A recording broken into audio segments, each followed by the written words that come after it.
Good morning. Seems strange to be preaching to a church of about 7 people, but hey-ho, I'm sure there are more of you out there in Wi-Fi land. Thank you. So today we're going to talk about a sacred space called cell, which is your private room, your private place of prayer. And last week we heard from Ian about the background of this series. And the series is intended just to be a tool or a framework used to help us identify our own personal strengths in our Christian life. Within Christian communities, those in charge of allocating tasks do play to people's strengths and giftings. I remember when I went to Lee Abbey, I was sitting on a table at dinner and talking to Jo Withers. You might remember her. She was on community there. And she told me that amongst those volunteers, the introverts were placed in house cleaning and the extroverts were placed in the kitchen. And if you watch any of Gordon Ramsay's TV programs, you might understand why. You've got to be fairly robust to work in a kitchen and give as good as you've got. And so this week we're going to look at cell, that place of deep prayer and alone time with God, where he speaks to your heart. And next week, we'll have Chris Hunt talking to us about chapel, which is more about our corporate experience of God and our corporate worship, a bit more challenging perhaps at the moment.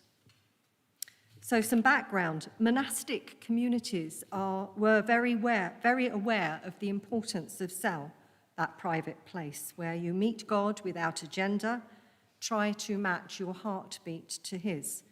And I'm an associate at the community of St. Mary the Virgin in Wantage, and I'd like to tell you a story about how a life given to prayer might affect other people.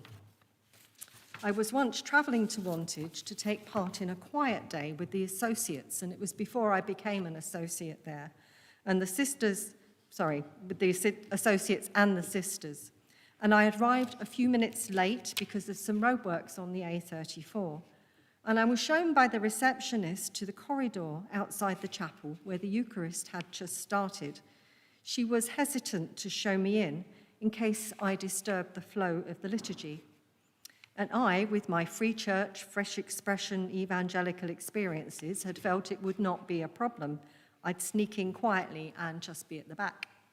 And I entered, and lots of veiled heads turned to look at me. They didn't look particularly friendly. I actually was interrupting. But then an elderly sister came quietly up to me, took me by my hand, and led me to her seat. And she went and sat at a pile of boxes on the back. Those seats for the sisters were very special places. They had little bookcases with all their personal books, and they all had their own embroidered covers, and they were special to them. And in that moment, I had felt God's welcome to worship and an acceptance and an honouring of the guest. Time spent in cell and in prayer with God changes us at core. At St. Mary's, the place is thick with the presence of God, and it is stronger than I have felt anywhere else, anywhere else. And it's the result of lives lived in prayer. Those sisters have sought and found that pearl of great price, and it shows. Rowan Williams, in his book about the Desert Fathers, Silence and Honeycakes, wrote about them. And he wrote, the early monks and nuns moved off into the communities of the desert because they weren't convinced that the church, in its ordinary manifestations, showed with any clarity what the church was supposed to be about. They withdrew. What humanity really was when it was in touch with God through Jesus Christ. They had received that call to come away. And what happened was that the people went out to seek them. They went in droves. People realized that those communities had something special. They had that pearl. And to some extent, we have seen that in this current pandemic. Many more people are logging on to the various forms of virtual church than have ever been attracted perhaps by our seeker-friendly attempts to engage with them. I do feel that God is giving us ears to hear the cry of our communities and to reach out to them, as the sister in Wantage did to me, and draw them into our own special place of union with God. As we navigate our way through this life, others affect how we view ourselves. This is why we might find that personal place of prayer. We are confronted daily by things through our eyes and our ears and our experiences that are not of God, and we absorb stuff, and our vision about ourselves especially, and about others can become very clouded. And that place of prayer, that talking one-to-one with God, is where our vision is readjusted and where we feel the Father's love for us and where we're equipped to bless others. The cell is not self-indulgent, as I once thought it was. It's not airy-fairy, and I don't believe it's optional. Some of us, like me, might prefer that place to anything else and have to be encouraged out into the world. And I feel that some are explicitly called to live a life of prayer.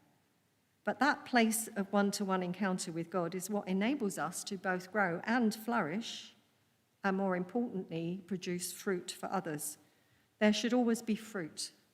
And the fruit, as I discovered some time ago when God told me, and I was moaning about my fruit bowl being empty, the fruit is for the world and not for us. So what might it look like? For me, the cell is summed up with a few words from the Song of Solomon, chapter 2, verses 10 and 12. My beloved speaks to me and says, "Arise, my love, my fair one, and come away, for the winter is past and the rain is over and gone.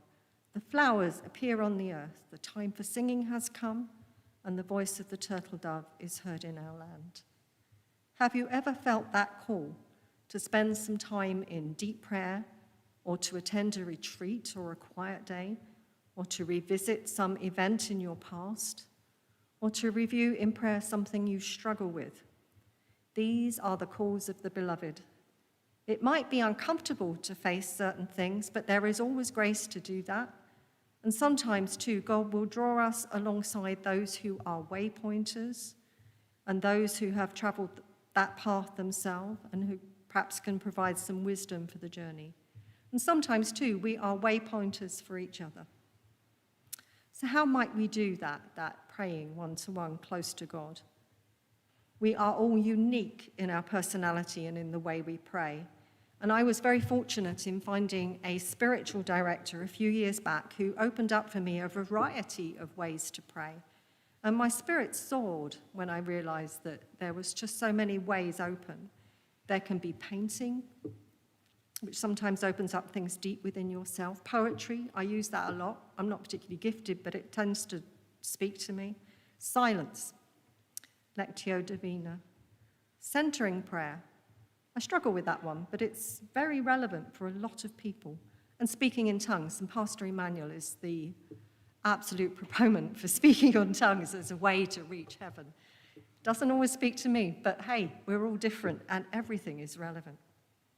And there are many more ways of connecting with God. We are made by a creative God, and we have that ability to be very creative here.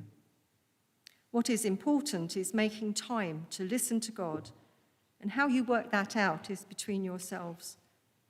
How you work that out between yourselves is very much a private matter. So, the outworking, perhaps, of a time spent in prayer. As we become accustomed to spending time with God, his presence will affect us quite tangibly. There is a sort of sacred dance to the practice of cell, and the more we acknowledge and deal with our own darkness and pain, the more the world will recognize our tools to do so and come to us for any wisdom we might have gleaned from the process. I found this very much when I was working in the NHS. People recognized when I came back from a retreat that I had something.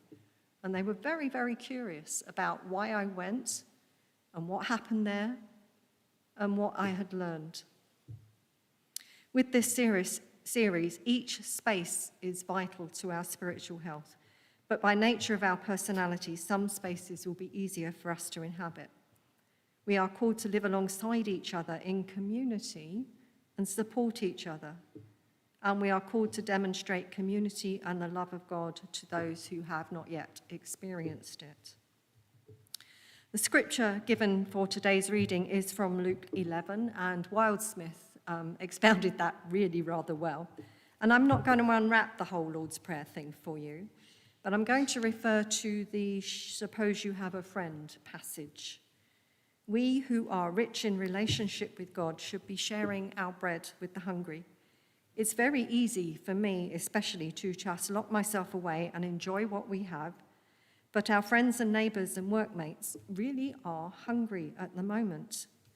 When I used to work for a consultant physician, I found the clamour of all the people I was supposed to work with quite difficult, so I took to arranging my hours, which were flexible, to be in the evening. And I said to him, I find it easier to get everything done then. And he said to me quite clearly, it's your job to be bothered. And it is our job to be bothered. We should hear the cries of our communities. There is a call on us to share what we have. Some time ago, when we were allowed to meet, even though we were restricted in numbers, I saw as we were worshipping, God place what I felt were shawls on each of us at Emmanuel. And I saw it quite clearly. And at first, I thought that they were protection against the coronavirus. But I felt as if God's saying, no, these are mantles of my authority. And no one within ECB was left out. Each of us has a role out there. So for those of us who are prayerful by nature, it's our special place. What might that look like? Can I encourage us each to spend some time thinking about that? Some of us will be intercessors. Some of us can hear the heart of God for people, seeing into their pain. Others will prayer walk. Some of us are listeners, holding, as we listen, people before God in a space where he is present. Some of us will have the ability to take the presence of God with us wherever we go, bringing something of the fragrance of God that might draw people to him. We have been given the bread of life, and we do need to share it, people. We really do. And as always, if any of you have some questions or further thoughts about that, do make contact. The details of how to do that will be on the screen at some point and are also on the Emmanuel Church website. And you are all very welcome to connect with me if you'd like to. Most of you know I'm on Church Builder, Facebook, Instagram, and all the usual mediums.